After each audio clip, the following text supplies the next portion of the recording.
Olá pessoal, tudo bem com vocês? Eu espero que sim. Professor Ariel aqui, mais uma vez, para a aula de música e musicalização. Na aula de hoje, nós vamos continuar brincando com o movimento dos sons. Essa já é a quinta aula com esse tema, do movimento dos sons. Na aula de hoje, nós vamos brincar com um movimento mais específico do som, que é o salto. Até então, nós fizemos movimentos como escadinhas, né? Você sobe degrau ou desce degrau e são degraus vizinhos, mas agora a gente vai brincar diferente. A gente vai brincar de saltar, tá legal? Vai ser um salto um pouquinho maior, um movimento um pouquinho maior. Bom, deixa eu mostrar para você como que vai funcionar. Nós temos 5 sons, escute os sons.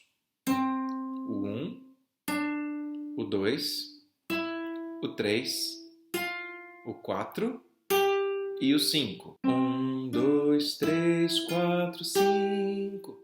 5, 4, 3, 2, 1.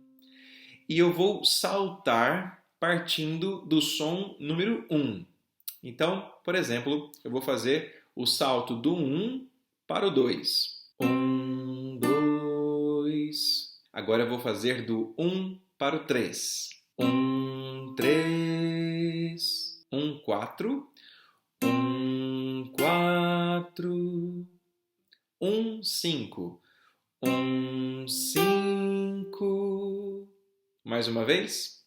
1, 2, 1, 2, 1, 3, 1, 3, 1, 4, 1, 4, 1, 5, 1, 5. Então vocês perceberam que foram exemplos, né? São possibilidades de salto a partir do primeiro som, o som número 1. Então agora que eu apresentei para vocês essas possibilidades de salto, eu vou tocar algumas dessas possibilidades e eu quero que vocês tentem descobrir qual foi o salto que eu toquei, tá bom? Então vamos lá. Começando. De novo. Se você respondeu 1, 5, você acertou. Muito bem, parabéns. Vamos lá, mais um teste. Mais uma vez. E aí, que salto foi esse? Se você respondeu 1, 3, você acertou. Muito bem, parabéns. Vamos lá, mais um salto. Mais uma vez. E aí, que salto foi esse?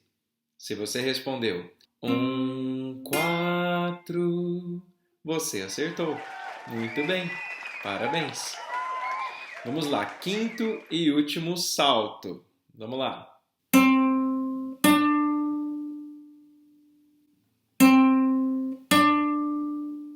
E aí, que salto é esse? Se você respondeu 1, 2, você acertou. Muito bem, parabéns. Percebeu que à medida que o salto é maior nos números, a sensação também é de um movimento maior? Olha só que interessante. Do 1 para o 2. 1, 2. Agora o 1, 3. 1, 3. 1, 4. 1, 4. 1, 5. 1, 5. Não dá a impressão que você teve que esticar bastante a perna para pular para o outro degrau? É essa a sensação que você deve ter mesmo, né? Quanto maior o salto, parece que maior foi o movimento. Um som estava mais distante do outro. É esse o objetivo dessa aula. Bom, pode voltar esse vídeo quantas vezes quiser e isso vai melhorando a nossa percepção. Tá joia? Valeu, pessoal! Fiquem bem, se cuidem e até a próxima aula. Tchau, tchau!